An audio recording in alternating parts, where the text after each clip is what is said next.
Hello friends, नमस्कार। मैं आपकी दोस्त, educationist, parenting coach and counsellor आज एक ऐसी क्वेश्चन के बारे में आपसे बात करना चाहती हूँ जो मेरे पास रिपीटेडली पेरेंट्स की तरफ से पूछा गया।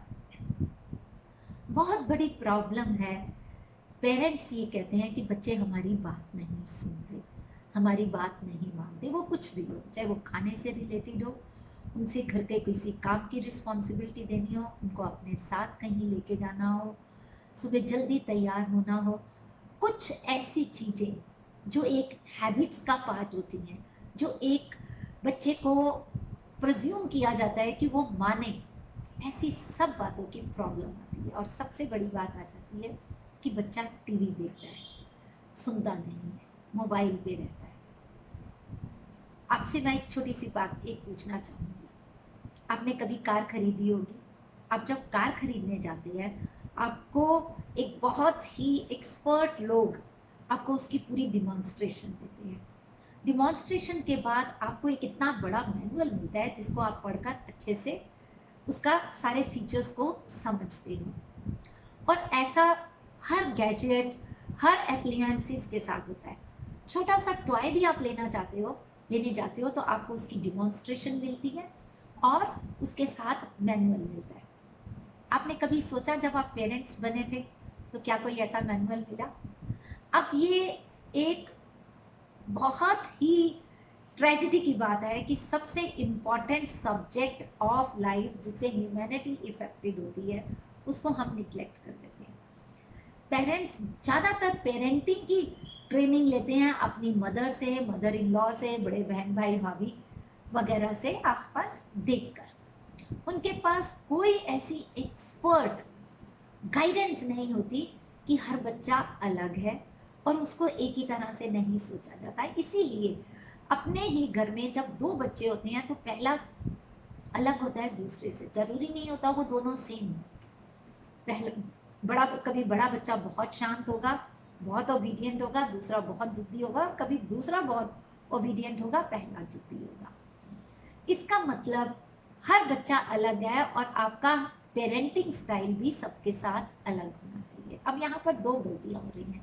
नंबर एक कि हम सब बच्चों के साथ एक ही पेरेंटिंग स्टाइल अडॉप्ट करते हैं।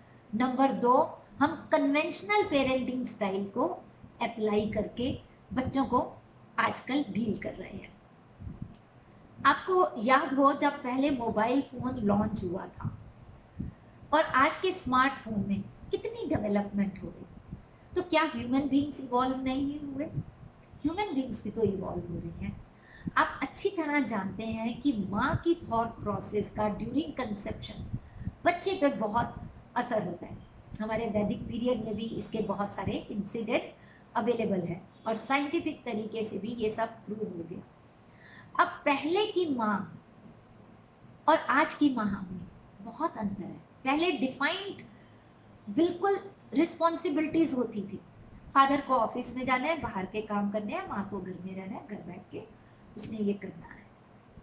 आज की डेट में माँ सारा दिन ऑक्यूपाइड रहती है जब उसने बच्चे को कंसीव भी किया होता है। वो ऑफिस भी जाती है, वो घर को भी मैनेज करती है, वो प्लानिंग भी करती है, वो अपनी स्ट्रैटेजिक जो एप्लीकेशन है अपने काम की ऑफिस में वो भी करती है, लोगों से भी डील करती है, सोचती भी है। उसका जो थॉट प्रोसेस है, जो उसके स्ट्रेस हैं, हर चीज़ का इफेक्ट बच्चे पे होता है। अब पहले बच्चे के टाइम पे माँ की थॉट प्रोसेस और दूसरे बच्चे के टाइम पे माँ की थॉट प्रोसेस जरूरी तो नहीं है सेम हो, क्योंकि एनवायरनमेंट डिफरेंट हो सकता है। तो इट मीन्स हमें ये समझने की ज़रूरत है कि हमारे बच्चे इवॉल्व हो रहे हैं। सेकेंड पॉइंट इवॉल्व होने का, हम जैसे ही बच्चा होता है तो हमारे को इतना शौक है, क्योंकि एक आध बच्चे होते हैं हमारे पास, तो इतना हमारा क्रेज होता है कि हम बच्चे को हर तरह की अपॉर्चुनिटीज़ दें। हम उनको डिफरेंट जगह पे लेके जाते हैं, उनको दिखाते हैं, उनकी क्यूरियोसिटी उससे इवोक होती है और वो कुछ ना कुछ नया सीखते हैं, उनको प्रॉब्लम सॉल्विंग समझ आती है, उनको अपना डिसीजन मेकिंग उनकी इम्प्रूव होती है।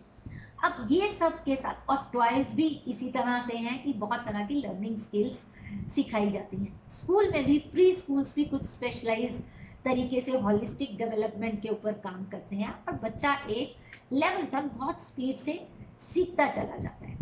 और अगर हम, इसीलिए जनरेशन के नाम चेंज होते हैं ना, आज आई जनरेशन की हम बात करते हैं, अगर हम वाई जनरेशन के मेथड से आई जनरेशन के बच्चों को डील करेंगे तो हमें प्रॉब्लम फेस करनी ही पड़ेंगी।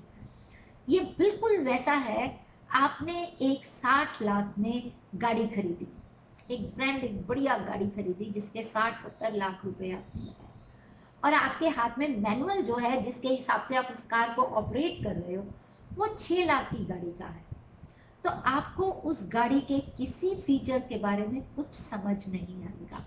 आप उसको अंडर यूटिलाइज करोगे, आपको उसके सेफ्टी फीचर्स नहीं पता लगेंगे और सब भी उसकी टेक्निकलिटीज़ को आप नहीं समझोगे, उसके इंजन की पावर को और उसके क्या कर सकते हैं आप नहीं समझोगे। अगर आप अंडर यूटिलाइज कर रहे हो कार को तो इसमें कार का फॉल्ट नहीं है ना। सिमिलरली अगर आप अंडर एस्टिमेट कर रहे हो आज के बच्चों को तो इसमें बच्चों का फॉल्ट नहीं है, इसीलिए वो रिएक्ट करते हैं, इसीलिए वो आपकी बात को इग्नोर करते हैं, सुनना नहीं चाहते, उनको ये लगता है कि इनको समझ तो आती नहीं है, ये हमें समझते ही नहीं है। And that is the fact which everyone has to understand. तो सबसे पहली चीज जो हमारा कन्वेंशनल पेरेंटिंग स्टाइल है हमें उसको बाय बाय बिल्कुल कहने की ज़रूरत है, और दूसरा हमें नए मेथड्स नए सिस्टम्स से अपने बच्चों को डील करना है। हमें बच्चे की इन्नेट एबिलिटीज़ को भी समझना है, उसका लर्निंग स्टाइल क्या है, उसका एक्वायरिंग स्टाइल क्या है, उसकी नीड्स क्या हैं, उसकी चैलेंजेस क्या हैं, उसको कैसा एनवायरनमेंट चाहिए, उसके अकॉर्डिंगली आपको उस बच्चे को सपोर्ट देनी है। तब आपका बच्चा और आप दोनों बहुत ही एक हैप्पी एनवायरनमेंट में रहेंगे और आपका बच्चा जो है स्ट्रगलिंग बच्चा ना होकर सक्सेसफुल बच्चा होगा। इससे अगर आपको इस बारे में किसी और बात से डिस्कस करना है तो आप मेरे को आप लिख के भेज सकते हो। आप इस वीडियो को लाइक करो, सब्सक्राइब करो और अपने क्वेश्चंस को मुझे भेजते रहो, मैं डेफिनेटली उनको अगली वीडियो में एड्रेस करूँगी। धन्यवाद।